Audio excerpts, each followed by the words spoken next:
Hi, my name is Faye Abdella. I was born on March 13th, 1919, in New York. In 1942, I became a nurse after attending Pitkin Memorial Hospital School of Nursing. I was inspired to be a nurse in 1937 when I witnessed the explosion of Hindenburg. In 1945, I obtained my BSN from Columbia University. In 1947, I got my Master's of Art in Psychology from Columbia University. In 1955, I got my Doctorate of Education from Columbia University. In 1960, I published The Patient-Centered Approach to Nursing. In 1981, I was appointed the first woman Deputy Surgeon General. In 1989, I retired at the rank of Rear Admiral. In 1993, I became the Dean of Uniformed Services at the University Health Sciences Graduate School of Nursing. In 2000, I was inducted into the National Women's Hall of Fame. In 2002, I retired from being the Dean of Uniformed Services at the University of Health Sciences Graduate School of Nursing. I served in the military for over 40 years, and I have published over 150 different publications, being the author and co-author of them. I was involved also in the standards for nursing home care. The typology of 21 nursing problems is considered a practice theory. This is easily identifiable as a practice theory since it uses patient-centered care to help patients overcome their issues and illnesses. It uses specific nursing interventions to do so. These nursing interventions will be discussed later on in this presentation within the 21 problems. Nursing is based on an art and science that molds the attitudes, intellectual competencies, and technical skills of the individual nurse into the desire and ability to help people, sick or well, cope with their health needs. My theory, Typology of 21 Nursing Problems, aims to improve clinical education through better understanding the patient's experience. The discussed 21 problems are experienced by a patient, and the nurse is there to assist and help assess these problems. In doing so, the nurse will be able to provide higher quality care to the patient. This theory encourages nurses to move the focus of care from just the diagnosis to the patient as a whole. In my theory, the nurse first needs to use these 10 steps to be able to better identify their patient's problem and deficits in order to help them. The first step, learn to know the patient. Step 2, sort out relevant and significant data.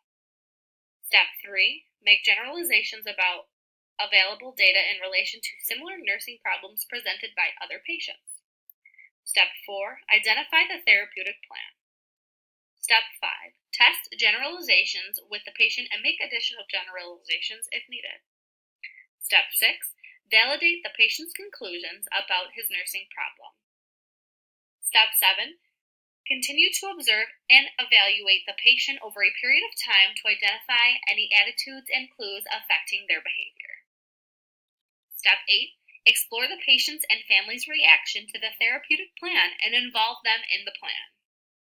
Step 9, identify how the nurse feels about the patient's nursing problems. And the last step is to discuss and develop a comprehensive care plan. After those 10 steps are completed, then the nurse can go into the 21 problems and identify the ones that apply to their patient. The 21 nursing problems are as follows. Number 1, to maintain good physical hygiene and physical comfort. Number 2, to promote optimal activity, exercise, rest, and sleep. Number 3, to promote safety through the prevention of accident, injury, or other trauma, and through the prevention of the spread of infection. Number 4, to maintain good body mechanics and to prevent and correct deformity. Number 5, to facilitate the maintenance of a supply of oxygen to all bodily cells.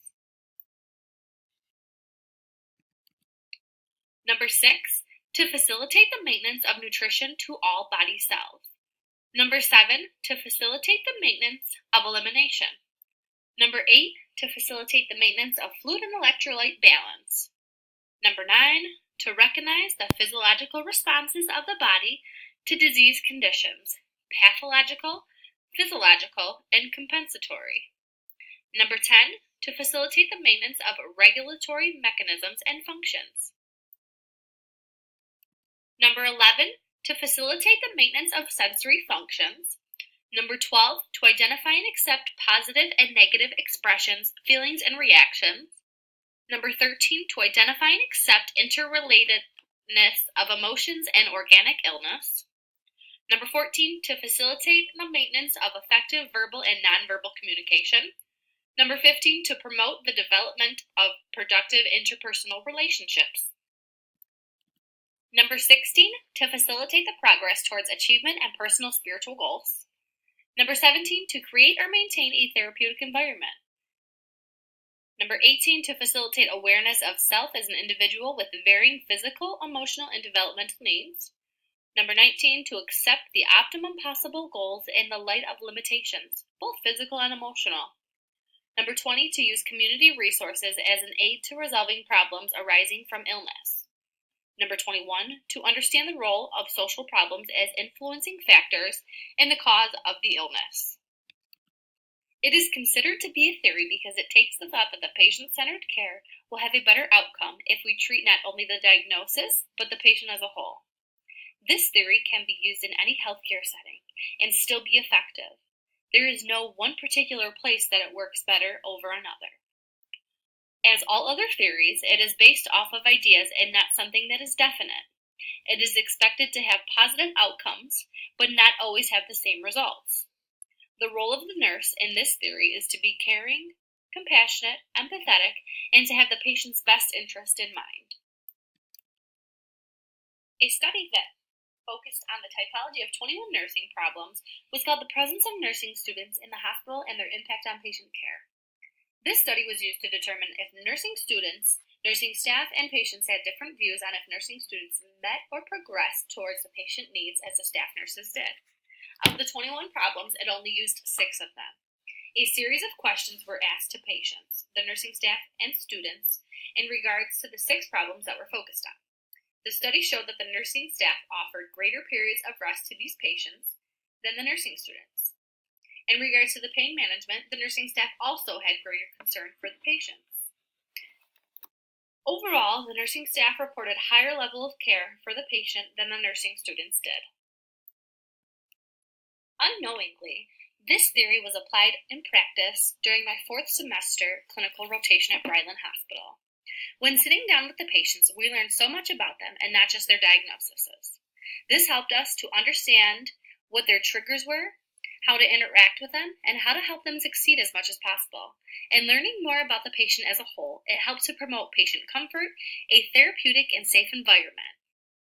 We were able to identify their triggers with them and help them manage negative and positive emotions.